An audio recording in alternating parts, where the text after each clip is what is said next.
കുറച്ച് ദിവസങ്ങളായി കേരളത്തിലേക്കുള്ള വിമാന നിരക്ക് വളരെയധികം കൂടിയിരിക്കുകയാണ്. ഒരുപാട് പേര് പരാതി പറയുന്നുണ്ട്. ഒരുപാട് കാലം കഷ്ടപ്പെട്ട് ഗൾഫിലൊക്കെ ജോലി ചെയ്ത് ഒരു മാസം കുടുംബത്തോടൊപ്പം ഒന്ന് സന്തോഷിക്കാൻ വേണ്ടിയിട്ട് പോകുന്ന ഒരു സാധാരണക്കാരനായ പ്രവാസിക്ക് താങ്ങുന്നതിൻ്റെയും വളരെ അപ്പുറത്താണ് കേരളത്തിലേക്കുള്ള എല്ലാ വിമാനങ്ങളുടെ ചാർജും. പ്രത്യേകിച്ച് ജെറ്റ് എയർവേസിൻ്റെ ക്യാൻസലേഷനോടുകൂടി ടിക്കറ്റ് ചാർജിൽ വലിയ മാറ്റമാണ് ഉണ്ടായിരിക്കുന്നത്. കണ്ണൂർ എയർപോർട്ട് വന്നപ്പോൾ നമുക്കൊക്കെ വലിയ സന്തോഷമായിരുന്നു. കാരണം പ്രത്യേകിച്ച് മലബാർ ഏരിയയിലേക്കുള്ളവർക്കൊക്കെ പെട്ടെന്ന്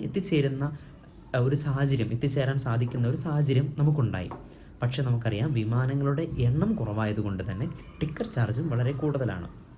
ഈ കുറച്ച് ദിവസങ്ങളായി ഒത്തിരി പരാതികൾ പലയിടങ്ങളിൽ നിന്ന് വന്നിരുന്നു. കണ്ണൂരിലേക്ക് പറക്കാൻ ആഗ്രഹിക്കുന്നവർക്കൊക്കെ വലിയ വഞ്ചനയാണ്, ചതിയാണെന്നൊക്കെ പറഞ്ഞുകൊണ്ട്. നമുക്കറിയാം, ടിക്കറ്റ് ചാർജ് വളരെ കൂടുതൽ തന്നെയാണ്. ഇന്ന് നിങ്ങളുമായി പങ്കുവയ്ക്കുന്നത് കണ്ണൂർ എയർപോർട്ടിലേക്ക് ടിക്കറ്റ് എടുക്കുമ്പോൾ നമ്മൾ ശ്രദ്ധിക്കേണ്ട കാര്യങ്ങളാണ്. ഇതിൽ പുതിയതായിട്ട് എന്താണുള്ളതെന്ന് ഒരുപക്ഷെ നിങ്ങൾ ചിന്തിച്ചേക്കാം. പുതിയതായിട്ടുണ്ട്. കാരണം മറ്റുള്ള കേരളത്തിലെ എയർപോർട്ടുകളിൽ നിന്ന് വ്യത്യസ്തമായി ഇപ്പോൾ കണ്ണൂർ എയർപോർട്ടിൽ സർവീസ് നടത്തുന്ന വിമാനങ്ങൾ കേന്ദ്ര ഗവൺമെൻറ്റിൻ്റെ പ്രത്യേക പദ്ധതിയായ ഉഡാൻ സർവീസാണ് ഫോളോ ചെയ്യുന്നത്. അതുകൊണ്ട് തന്നെ ഈ കുറച്ച് ദിവസങ്ങളായി ടിക്കറ്റ് ചാർജിൽ ഗണ്യമായ കുറവ് വന്നിട്ടുണ്ട്. നമ്മളൊക്കെ സാധാരണ ടിക്കറ്റ് എടുക്കുന്നത് ഒന്നെങ്കിൽ ട്രാവൽ ഏജൻസികളിൽ നിന്ന്, അതല്ലെങ്കിൽ ട്രാവൽ വെബ്സൈറ്റുകളിൽ നിന്ന്, പോർട്ടലിൽ നിന്നാണ് പലപ്പോഴും ടിക്കറ്റ് എടുക്കുന്നത്. എന്നാൽ നിങ്ങളോട് സൂചിപ്പിക്കാനുള്ള കാര്യം, ഈ ഉഡാൻ സർവീസുമായി ബന്ധപ്പെട്ട് വന്ന മാറ്റം പല ട്രാവൽ ഏജൻസികളും അവരുടെ കസ്റ്റമേഴ്സിനെ അറിയിക്കുന്നില്ല. അതല്ലെങ്കിൽ പല ട്രാവൽ വെബ് പോർട്ടലുകളിലും ഇത് അവർ പബ്ലിഷ് ചെയ്തിട്ടില്ലെന്നുള്ളതാണ്. പ്രത്യേകിച്ച് നിങ്ങളോട് ഷെയർ ചെയ്യുന്ന കാര്യം, കണ്ണൂർ എയർപോർട്ടിലേക്ക് ടിക്കറ്റ് എടുക്കുന്നവർ നിങ്ങൾ ആദ്യം ചെയ്യേണ്ട കാര്യം, നിങ്ങൾ ഇപ്പോൾ നിലവിലവിടെ Go Air, IndiGo, Air India Express, ഇത് മൂന്നുമാണ് സർവീസിന് ബുക്കിംഗ് ആരംഭിച്ചിട്ടുള്ളത് അല്ലെങ്കിൽ സർവീസ് നടത്തുന്നത്.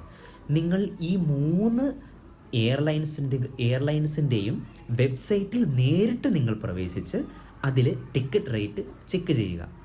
അതിനുശേഷം നിങ്ങൾ മറ്റുള്ള ട്രാവൽ ഏജൻസികളിലും അല്ലെങ്കിൽ ട്രാവൽ വെബ്സൈറ്റുകളിലും കൂടെ പരിശോധിച്ച് ഒരു താരതമ്യ പഠനം നടത്തിയ ശേഷം മാത്രം ടിക്കറ്റ് എടുക്കുക. കാരണം ഒരു 2000 അല്ലെങ്കിൽ 3000, അത് ചിലത് 4000, 5000 രൂപയുടെ വരെ വ്യത്യാസം ട്രാവൽ വെബ് പോർട്ടലുകളിൽ ഇന്ന് നമുക്ക് കാണാൻ സാധിക്കും. കാരണം ഗോ എയർ, ഇൻഡിഗോ തുടങ്ങിയ വിമാനങ്ങൾക്ക് ടിക്കറ്റ് ചാർജ് വളരെ കുറഞ്ഞ നിരക്കിലാണ് ഇപ്പോൾ വളരെ കുറഞ്ഞ നിരക്കിലാണ് അവരുടെ എയർലൈൻ വെബ്സൈറ്റുകളിൽ കാണിക്കുന്നത്. നമുക്ക് ഏറ്റവും സുരക്ഷിതമായിട്ടുള്ളത് ട്രാവൽ ഏജൻസികളിൽ നിന്നോ ട്രാവൽ വെബ് പോർട്ടലുകളിൽ നിന്നും എടുക്കുന്നതിനേക്കാളും നല്ലത് ഈ വിമാനങ്ങളുടെ തന്നെ, എയർലൈൻസുകളുടെ തന്നെ വെബ്സൈറ്റുകളിൽ നിന്നും ടിക്കറ്റ് എടുക്കുന്നതാണ് ഏറ്റവും നല്ലത്.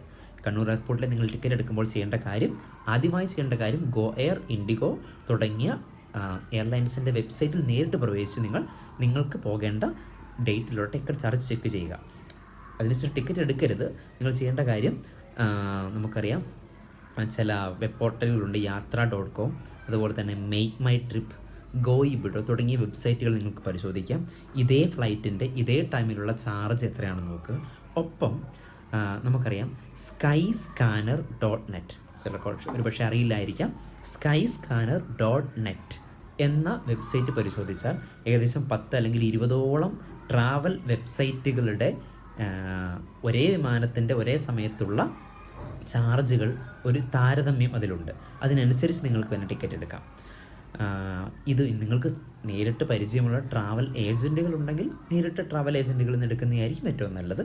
അതല്ലെങ്കിൽ നിങ്ങൾക്ക് ഈ കുറച്ച് ദിവസങ്ങളായി വന്ന മാറ്റം പലരും അറിഞ്ഞിരിക്കാൻ വഴിയില്ല, അല്ലെങ്കിൽ പലരും അറിയിച്ചിട്ടുണ്ടാകില്ല. അതുകൊണ്ട് തന്നെ പറയുകയാണ്, നിങ്ങൾ ട്രാവൽ ഏജൻസികളിലേക്കോ ഒന്നും പോകാതെ ഏറ്റവും പരമാവധി ശ്രമിക്കേണ്ട കാര്യം, നിങ്ങൾ എയർലൈൻസിൻ്റെ വെബ്സൈറ്റുകളിൽ നിന്ന് ടിക്കറ്റ് റിസർവ് ചെയ്യുക.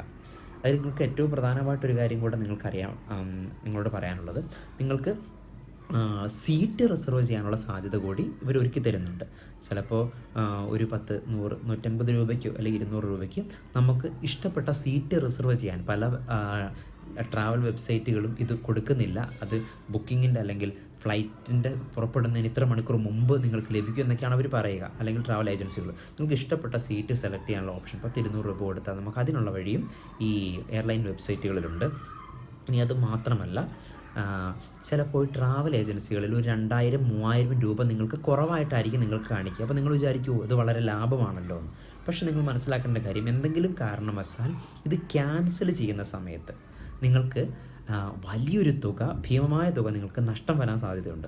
എന്നാൽ നിങ്ങൾ എയർലൈൻ വെബ്സൈറ്റുകളിൽ നിന്ന് ടിക്കറ്റ് എടുക്കുകയാണെങ്കിൽ ടിക്കറ്റ് ചാർജ് ഒരു 500 രൂപ 600 രൂപ കൂടുതലാണെങ്കിൽ കൂടി നിങ്ങൾക്കത് ഒരുപക്ഷെ ക്യാൻസൽ ചെയ്യേണ്ട ഒരു അവസ്ഥ വന്നു കഴിഞ്ഞാൽ നിങ്ങൾക്ക് 2200 രൂപ 3000 രൂപയൊക്കെ നഷ്ടം വരികയുള്ളൂ. മറ്റേ ട്രാവൽ ഏജൻസികളിൽ, ട്രാവൽ വെബ്സൈറ്റുകളൊക്കെ ക്യാൻസൽ ചെയ്താൽ നിങ്ങൾക്ക് വലിയൊരു തുക, 8000 മുതൽ അതിൽ മുകളിലേക്ക് തുക നിങ്ങൾക്ക് നഷ്ടം വരും. ഇനി അത് മറ്റൊരു കാര്യം, ചില ട്രാവൽ വെബ്സൈറ്റുകൾ ടിക്കറ്റ് എടുക്കുന്നവർ നിങ്ങൾക്കറിയാം, ടിക്കറ്റ് നിങ്ങൾക്ക് സെർച്ച് ചെയ്യുന്ന സമയത്ത് കാണിക്കുന്ന എമൗണ്ട് അല്ലായിരിക്കും ടിക്കറ്റ് ബുക്കിംഗ് സമയത്തിലേക്ക് എത്തുമ്പോൾ കാണിക്കുക. കാരണം ടിക്കറ്റ് ഇങ്ങനെ മാറിക്കൊണ്ടിരിക്കുന്നതനുസരിച്ച് തന്നെ ഈ ടിക്കറ്റിൻ്റെ ചാർജ് മാറിക്കൊണ്ടിരിക്കുകയാണ്. നിങ്ങൾ ബുക്ക് ചെയ്യുമ്പോൾ നിങ്ങൾക്ക് വലിയൊരു എമൗണ്ട് ചിലപ്പോൾ കാണിക്കും, നിങ്ങൾക്ക് ടിക്കറ്റ് എടുക്കേണ്ടതായിട്ടൊക്കെ ചിലപ്പോൾ വരും. ചിലർക്ക് ഒത്തിരി പേർക്ക് അബദ്ധം പറ്റിയിട്ടുണ്ട്. ഇനി അത് മാത്രവുമല്ല, ചിലരൊക്കെ ഇവിടുന്ന് ബോംബെ വഴി അല്ലെങ്കിൽ ഗോവ വഴിയൊക്കെ ടിക്കറ്റ് ബുക്ക് ചെയ്യുന്നവരുണ്ട്. അവർക്കൊക്കെ ഒത്തിരി പേർക്ക് അബദ്ധം പറ്റിയിട്ടുണ്ട് ഈ ഡൊമസ്റ്റിക് ഇൻ്റർനാഷണൽ ഫ്ലൈറ്റുകളുടെ. നമുക്കറിയാം ഇവിടുന്ന് ഒരു 30-40 കിലോ ആയിട്ട് നമ്മൾ മുംബൈയിലെത്തുന്ന നമുക്ക് ചിലർ ശ്രദ്ധിക്കാണ്ട് ടിക്കറ്റ് എടുക്കുന്നത് കൊണ്ട് തന്നെ അവർക്ക് 15 ഡൊമസ്റ്റിക് ഫ്ലൈറ്റുകളിൽ 15 കിലോ 10 കിലോ ഒക്കെ നമുക്ക് കൊണ്ടുപോകാൻ പറ്റുകയുള്ളൂ. അതുകൊണ്ട് കുറേ പേർക്ക് അതൊരു ബുദ്ധിമുട്ടാണ് കണക്ഷൻ ഫ്ലൈറ്റുകൾ എടുക്കുമ്പോൾ.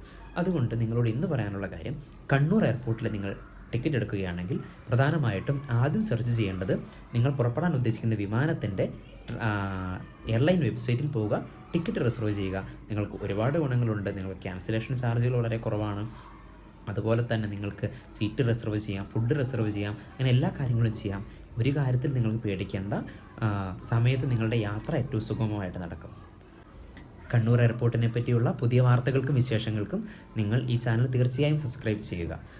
പുതിയ ഫ്ലൈറ്റുകൾ, അതുപോലെ തന്നെ സമയക്രമം, എങ്ങനെയൊക്കെയാണ് ടിക്കറ്റ് എടുക്കേണ്ടത്, ഏതൊക്കെ സമയത്താണ് ടിക്കറ്റ് നിരക്ക് കുറഞ്ഞിരിക്കുന്നത് തുടങ്ങി കണ്ണൂർ വിമാനത്താവളത്തെ പറ്റിയുള്ള എല്ലാ വിവരങ്ങളും ഈ ഒരു കുടക്കീഴിൽ നിങ്ങൾക്കായി ഒരുക്കിയിട്ടുണ്ട്. തീർച്ചയായും സബ്സ്ക്രൈബ് ചെയ്യുക.